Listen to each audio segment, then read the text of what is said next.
Hey guys, this is Emily, and you are about to listen to our interview with Riley, who is also known as the Museum Witch. Please enjoy this interview and know that there's going to be one more episode added after this one, which is a Mom and Me roundup. Enjoy.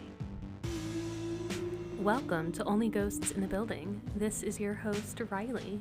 Emily, Claire, Karen, Liz. All right, so where do we want to start? We went to Rockwood.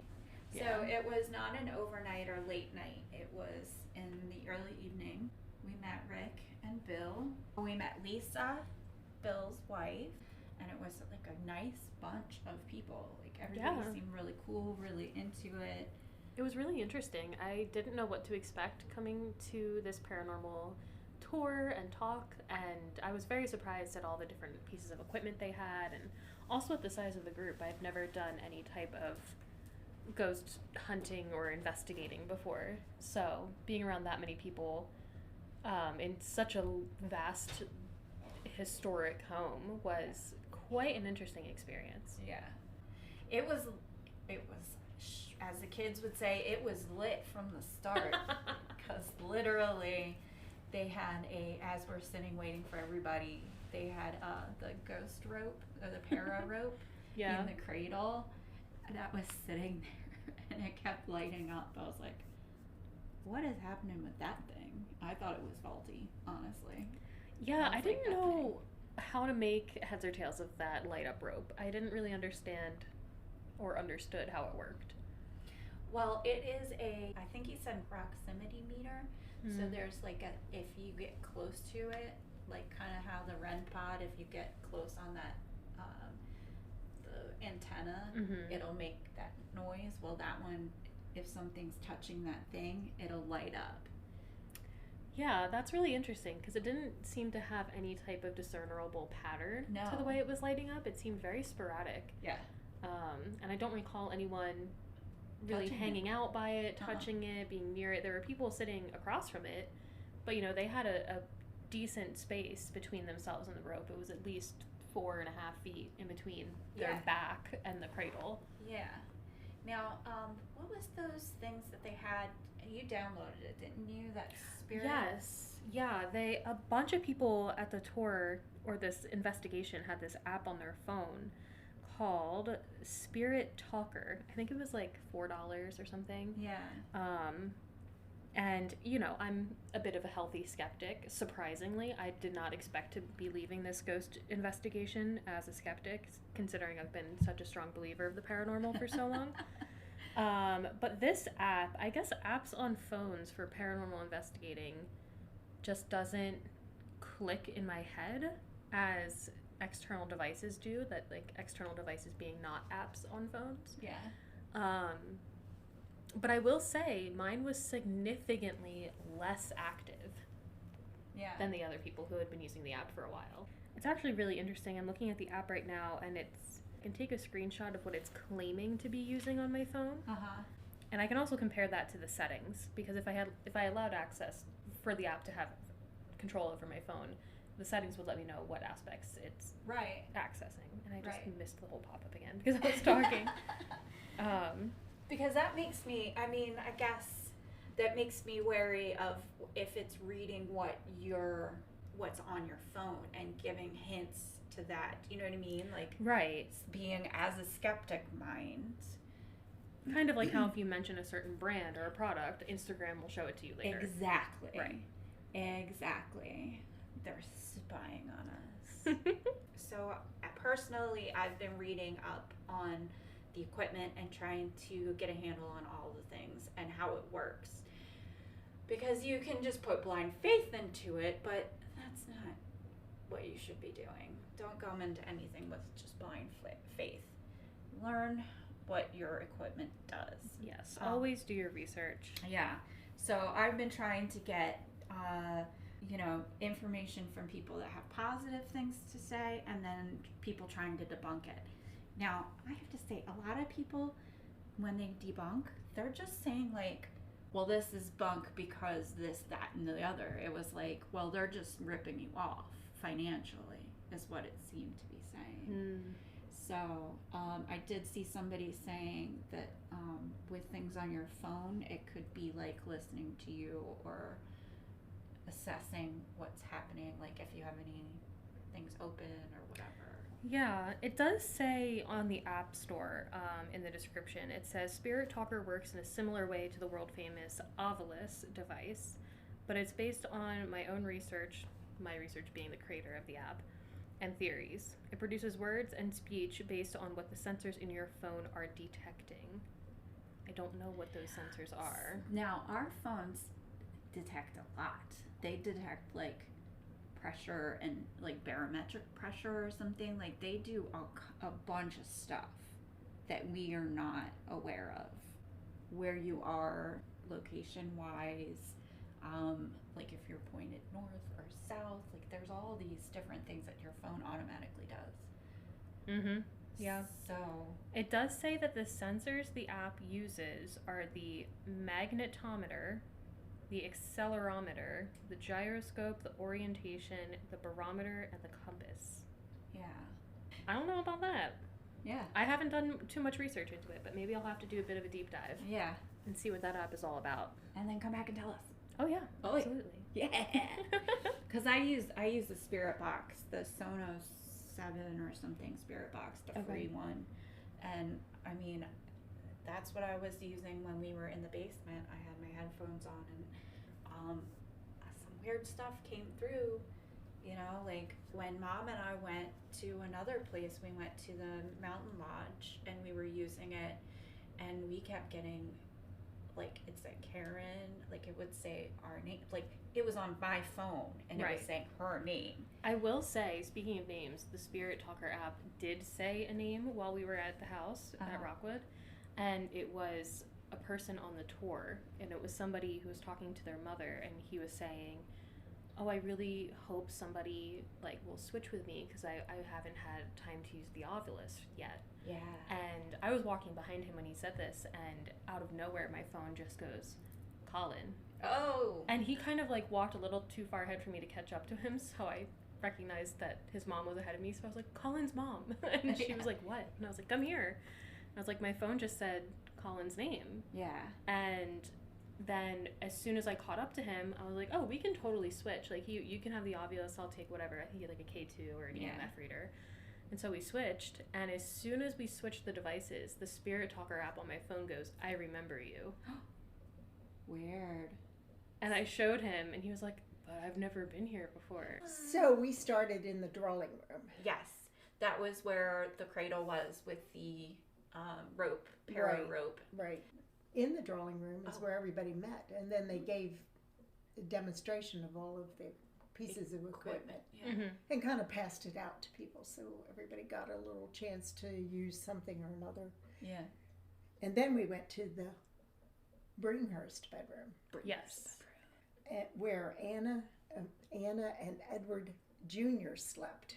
Because I distinctly remember going into the bedroom to start our tour that evening and thinking, Julie, that this was a very crowded and cram-packed room. Yes. Cram-packed. Yes. Cram-packed. And I just remember thinking, I was feeling a lot of energy as somebody who identifies as a highly sensitive person. Yeah.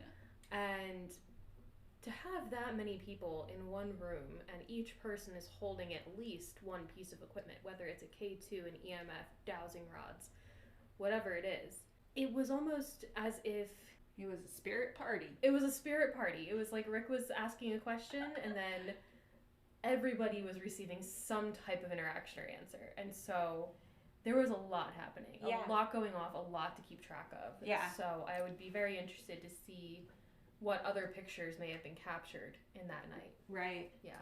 I did not go into that bedroom the first night, the paranormal night. Okay. I stood outside of the room because it was so crowded.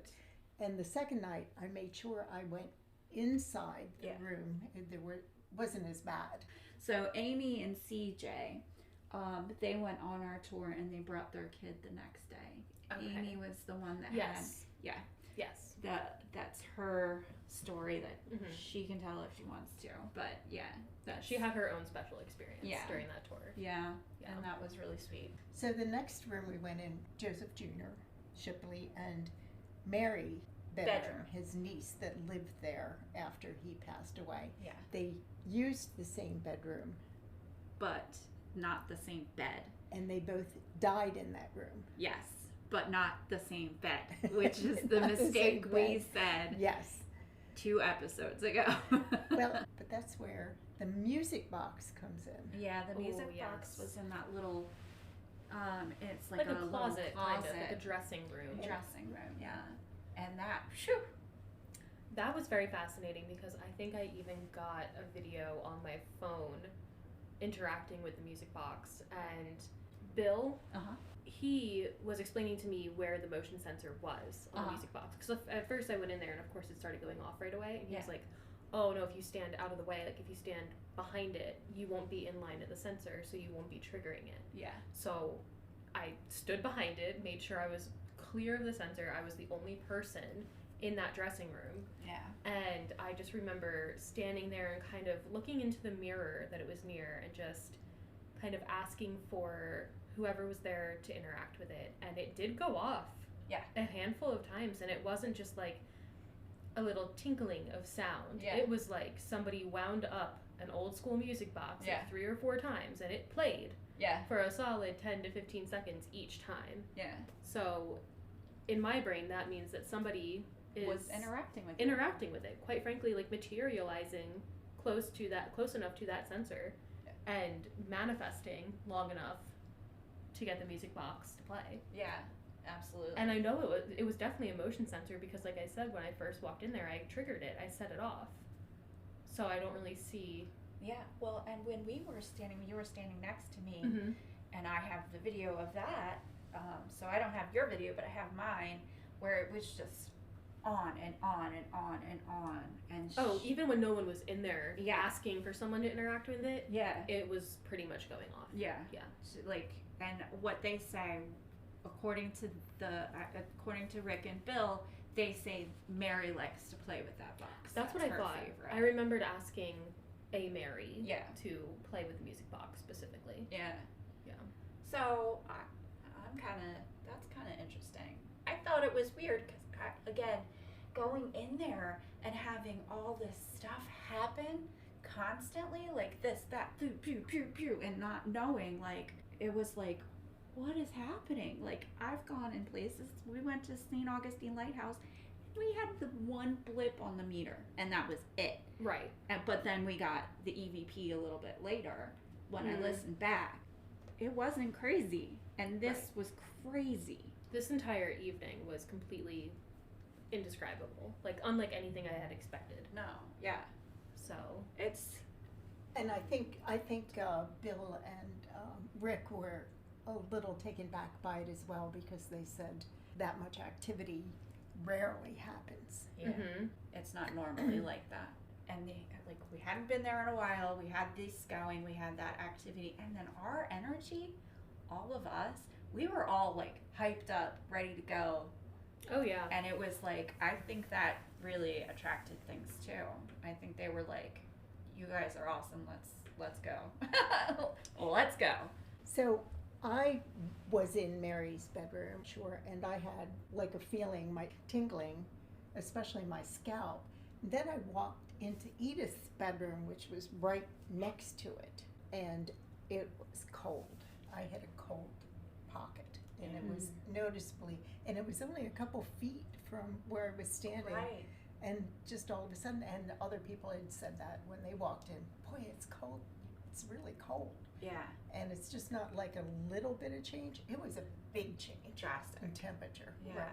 And they had all the doors open. It wasn't like they had like this one open and this one closed. Yeah, and there were no windows open. Right, no, definitely no windows open. Air conditioning blowing or anything like that. So that's interesting.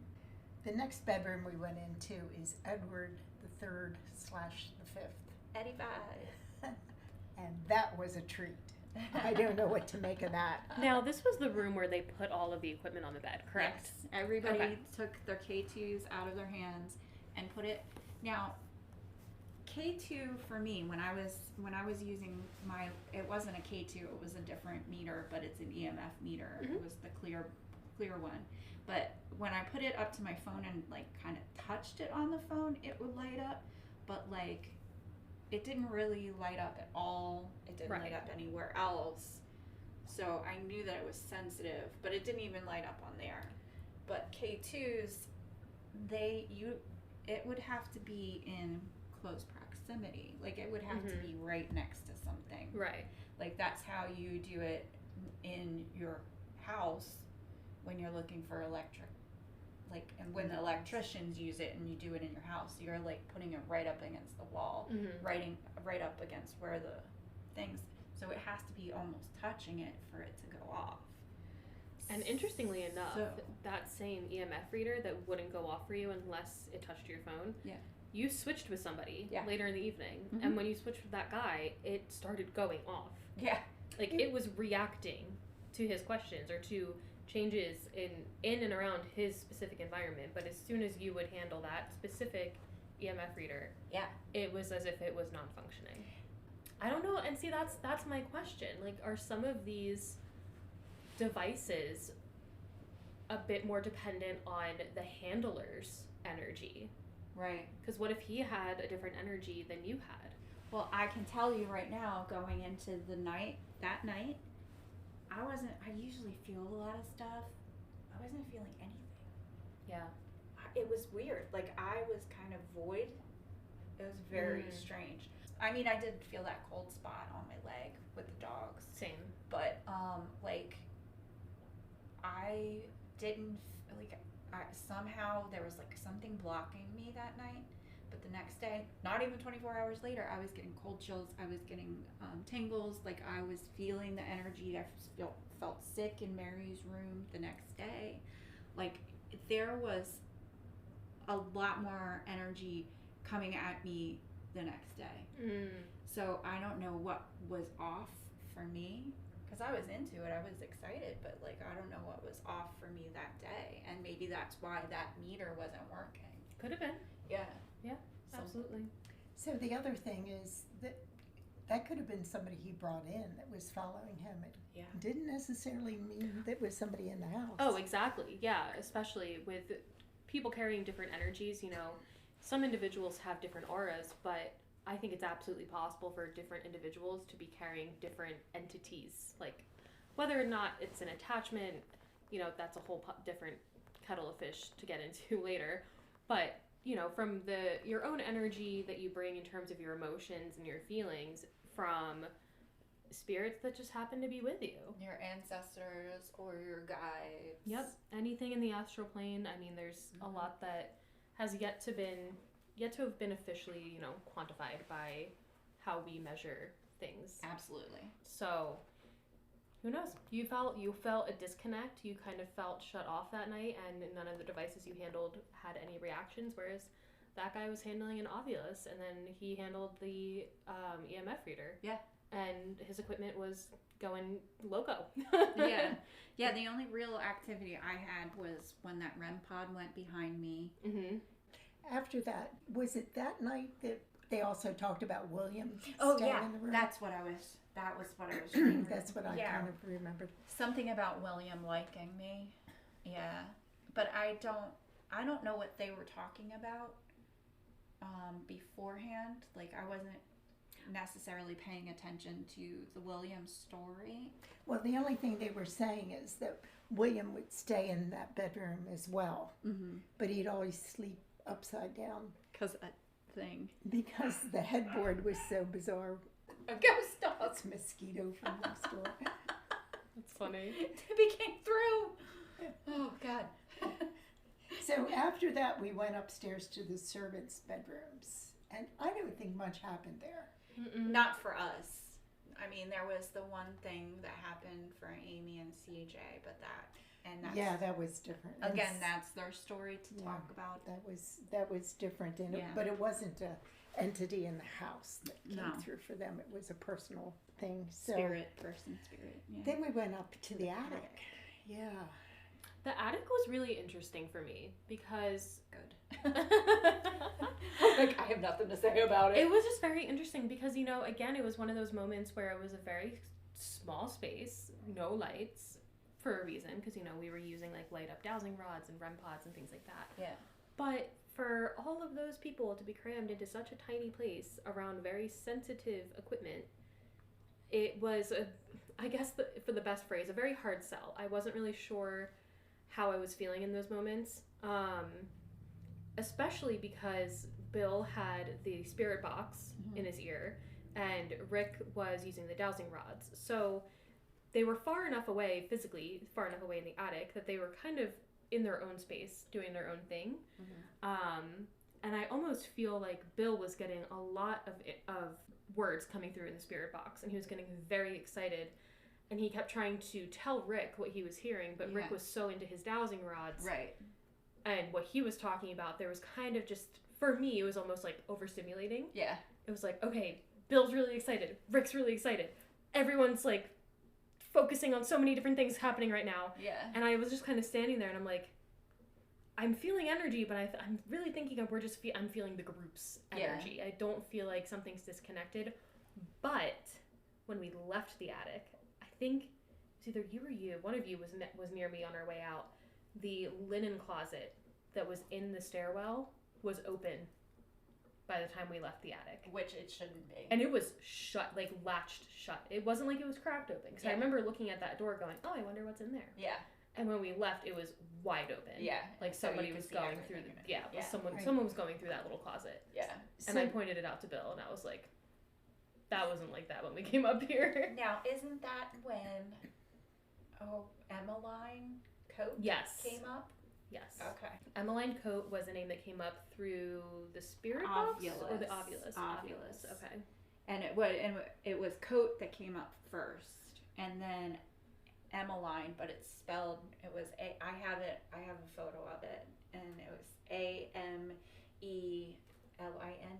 I think so. And then Coat. So, what some of you don't know is my last name is Coates, Coates. So I was like, Emmeline. And another thing is, a lot of my games that I play, I use the name Emmeline, EMILINE, or sometimes with 2 L's. So when she showed me that, I was like, that's me. They're talking to me. It's me. So I don't know. It's obvious. Who knows? But that was 2 very interesting words to be together near me. Right. That was very strange. And that's all I have to say about that. I don't know. Well, the only other thing I have to add is they said David the gardener and David the butler were both there, and they see them quite frequently there. Yeah. Detect them. Yeah. Then we went down to the foyer.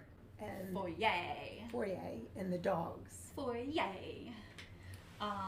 So Bill put out pictures of all the dogs that they have contacted, and he put it all around in a circle. We all stood around in a circle, and we all put our whatever it was, K2 meter, whatever we had, put it down by those pictures, and everybody had dowsing rods too.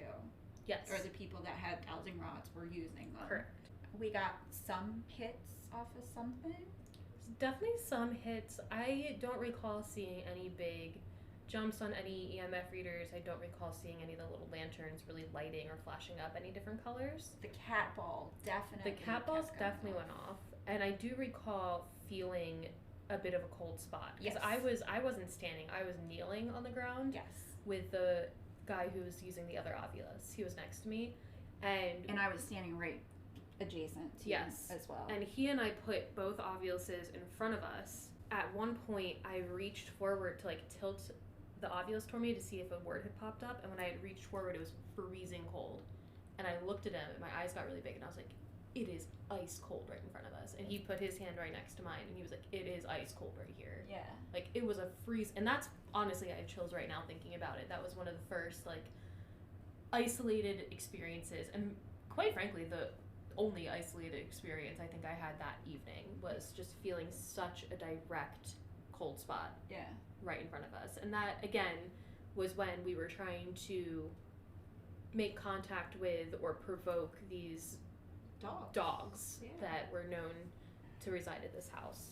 You know, whistling and calling And them. the pictures were ones that Eddie had taken Yes. of his dogs, so they had the pictures of the dogs and then people in front of them calling them. Yeah, just picture a room of 15 people just going, come here, who's a good boy?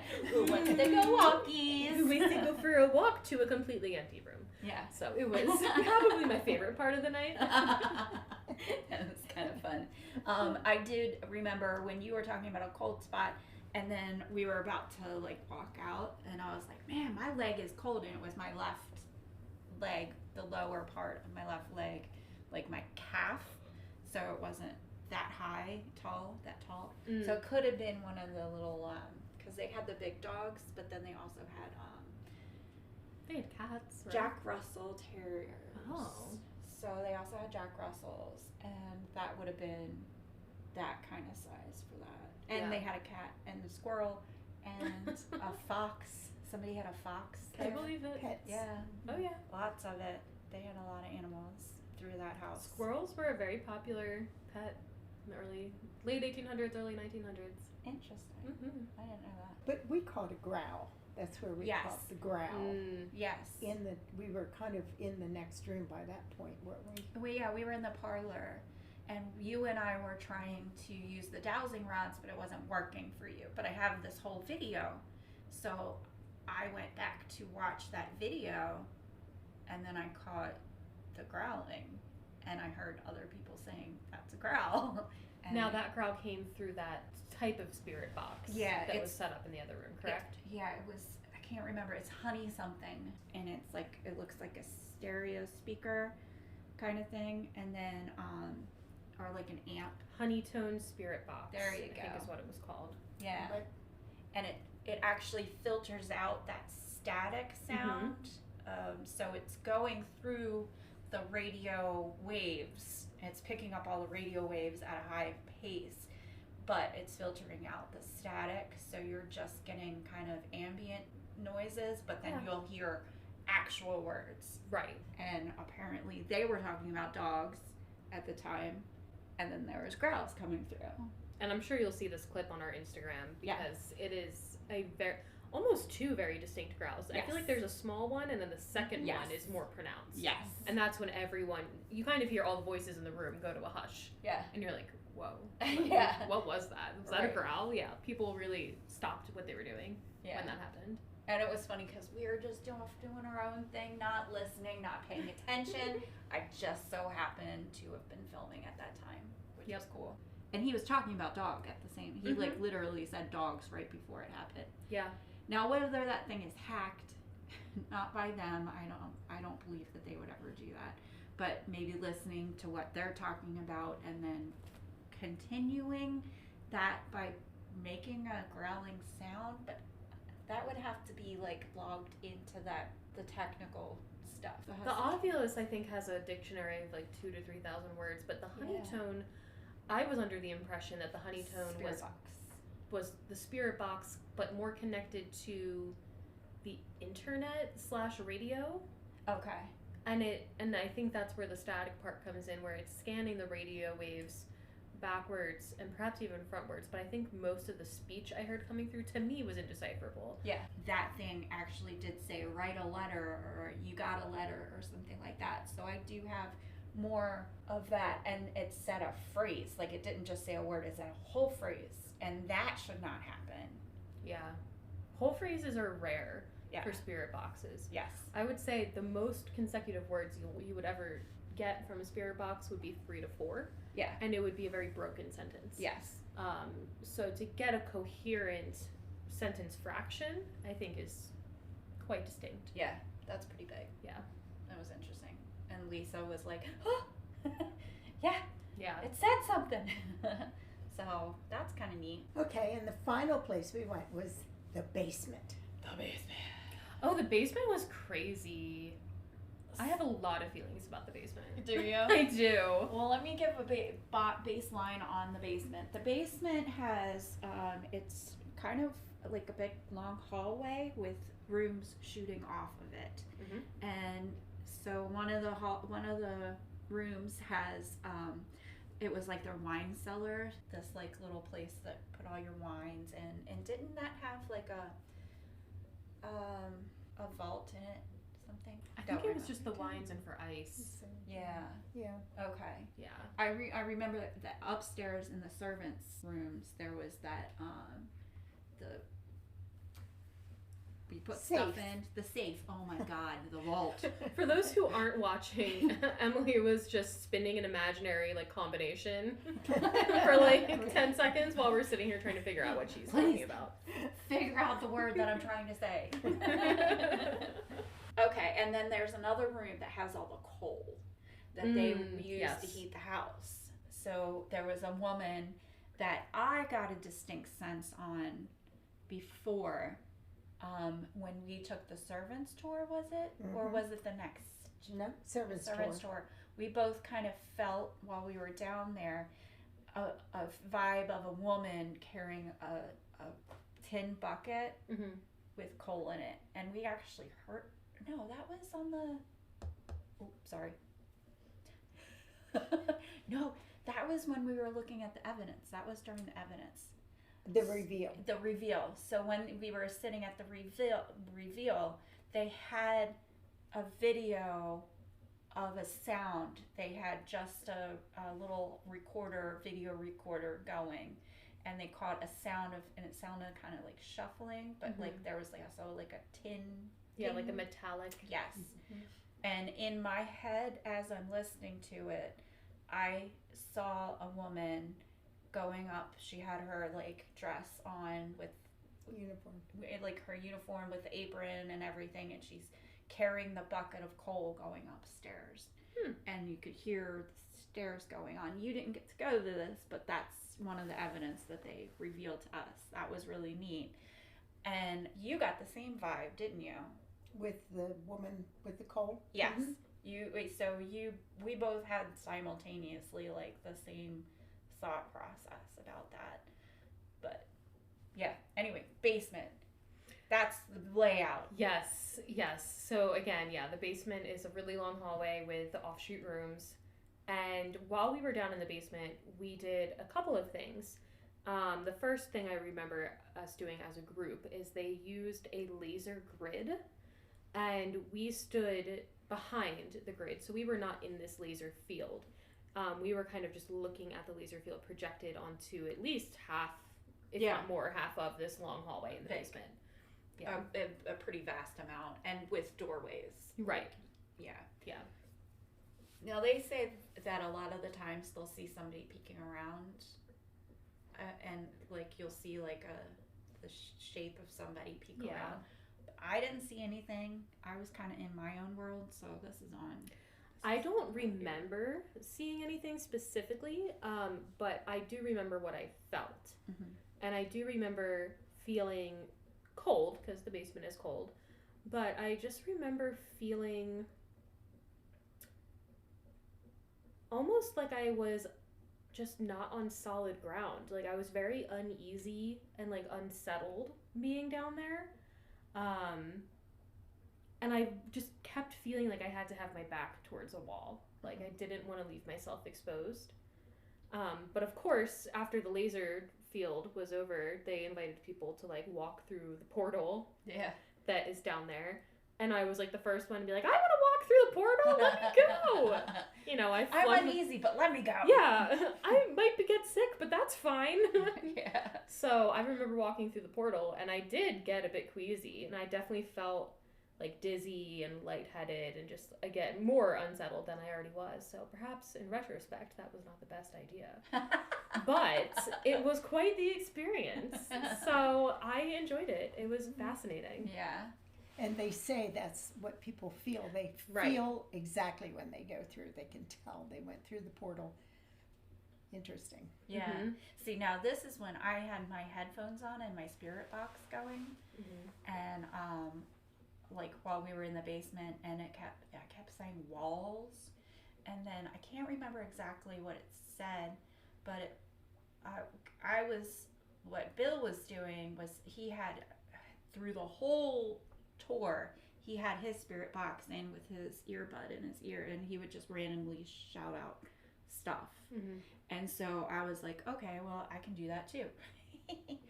And so then I put that on, and then it got wall, and it was a couple of times, and it said Cindy. And Colin's mom turned to me, and she was like, that's my best friend. And then as soon as she said that, then it said, hang in there, kid. And I was like, weird. And she was like, that makes sense. And there's more personal story to that I can't tell you because it's not my story to tell. But it made sense to her, and she was standing right next to me. So maybe it was a message for her and her friend, her best friend. Could have been, totally. Was this on the reveal or the... No, this was on the paranormal tour. I remember this happening. Yeah. Yeah. This happened while we were in the basement. Yeah. I think we were leaving the basement.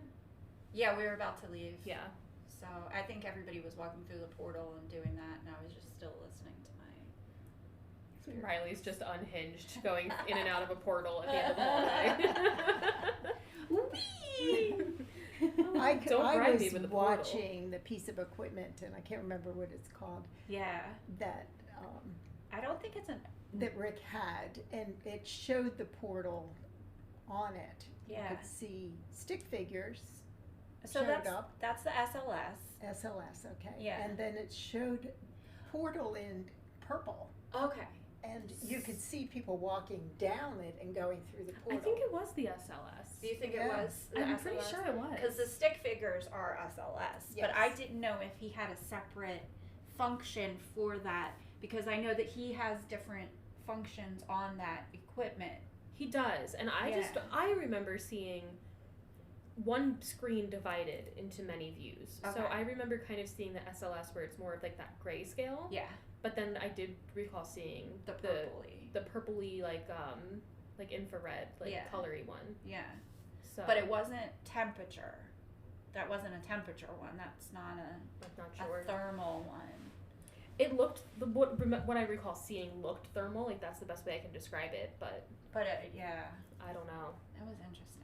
We'll have to circle back on that. Yeah, because the only time I saw it, because I didn't see that happen. Right. But I saw another capture that they had gotten before on the next day. So I know what it looks like. I just don't know what it does.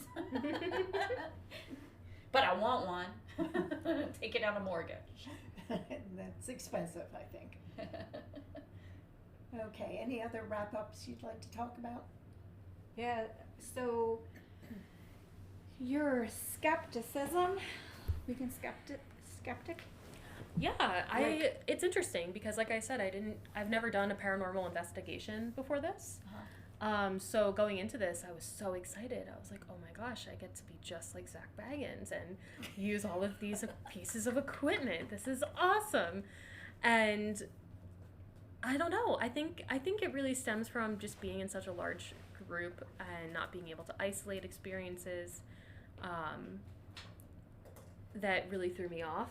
And it also made me realize how little I know about the equipment that we were using. Because like you said earlier, always research your equipment, always research the history, do your own research before just jumping in and believing whatever they put in your hands. Right. I mean, go in and, not knowing about it, that's fine. Oh, yeah. But don't trust everything until you know exactly what that does. It's the scientific theory, your scientific method. You got to test your hypothesis. Yes.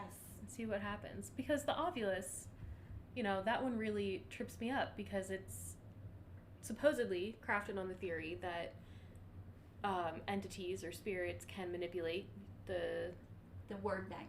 The word bank or the temperature or the electromagnetic field, and the fluctuations in the electromagnetic field or temperature is what triggers the specific words that generate on the screen of the ovulus.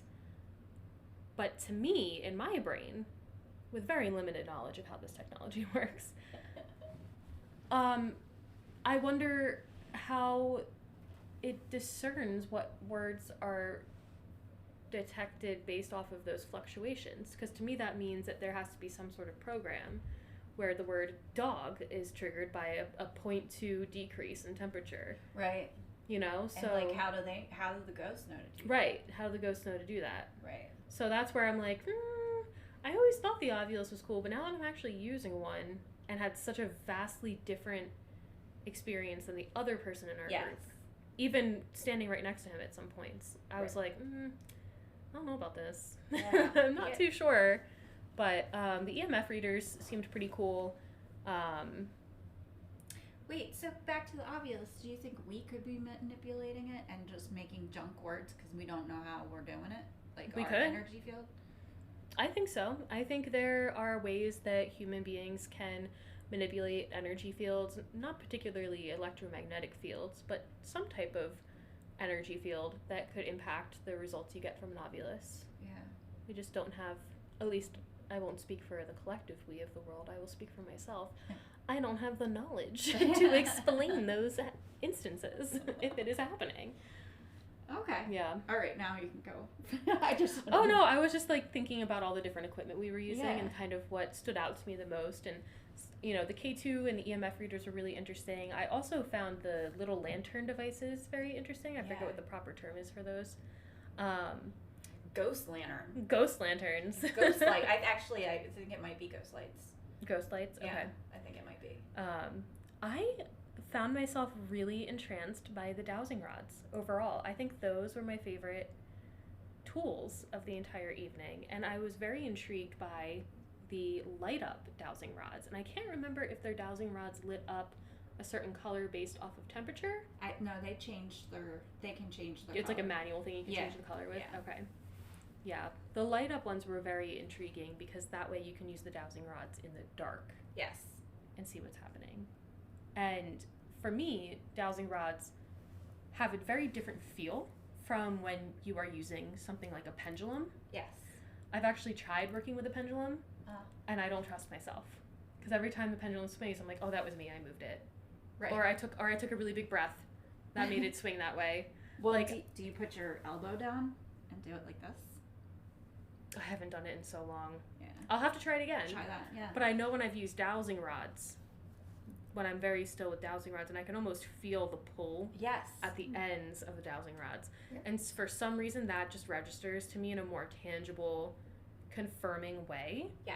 So seeing so many people using them, but at the same time getting the same crossings or the same, you know, spreading the rods apart kind of responses. And then the hugs.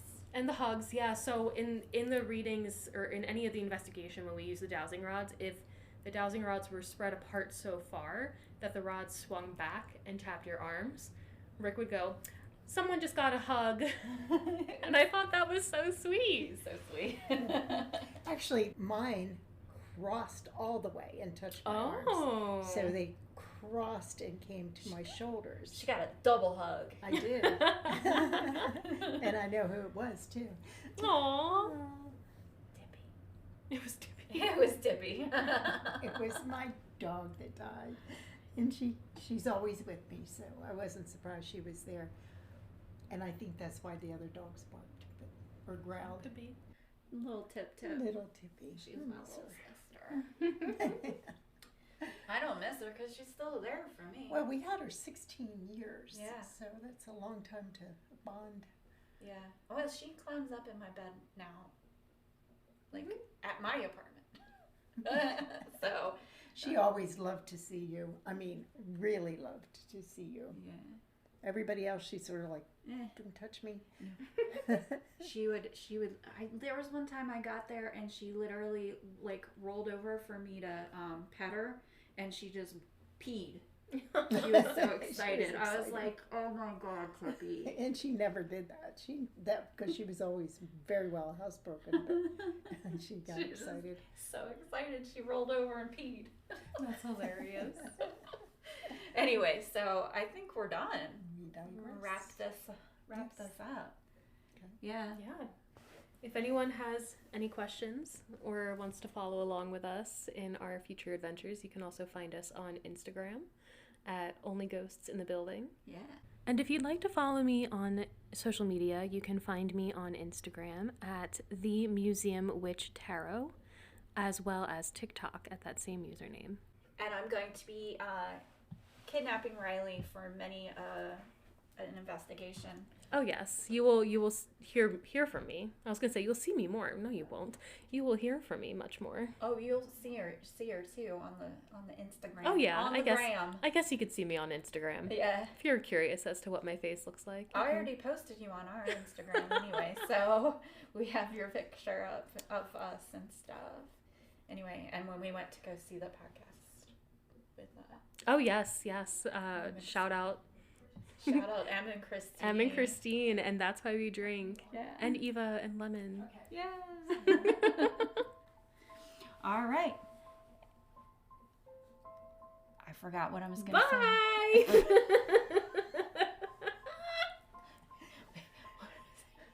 And that's why we drink. Just kidding. That's why we drink. That's not our podcast. No. That's what I was going to say, actually. We'll see you in the ether.